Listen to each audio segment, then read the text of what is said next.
30 জন ওই ক্যাম্প থেকে চলে গেল, এখন কত দিনে ওই রসদ চলবে? তাহলে কী করে করবে এই ধরনের প্রশ্নটা? দেখো, এটা ডব্লিউবিপি 2013-র এই প্রশ্নটা কিন্তু আমাদের এসেছিল।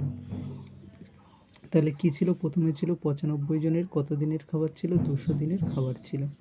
এখন কী হয়েছে? 5 দিন পর, 5 দিন পর মানে এখন পড়ে রয়েছে কত? 195 দিন। সেই সেম খাবারটা কত দিনের চলবে? 95 জন করে 195 দিন চলার কথা, কিন্তু কী হলো? কেস কী হলো? 30 জন ক্যাম্প থেকে চলে গেলো। তাহলে আগে ছিল কতজন করে? 95 জন। এখন পড়ে রইলো কত? 65 জন। তাদের কত দিন চলবে? আমি বললাম এক্স দিন চলবে তাদের। এখন যদি তাদের এক্স দিন চলে, তাহলে তোমরা কি বলবে? যে এক্স দিন যদি চলছে, তাহলে এক্সের ভ্যালু কত? 65 দিয়ে এটাকে কাটলে আমাদের 3 হয়ে যায়। এক্সের ভ্যালু হয়ে যায় 95 গুণ আমাদের 3 করলে আমাদের 285, অর্থাৎ বি যেটা রয়েছে বি আমাদের অ্যান্সার চলে এলো। সো ফ্রেন্ডস, এরকম আরও ভিডিও দেখার জন্য চ্যানেলটা অবশ্যই সাবস্ক্রাইব করে নাও।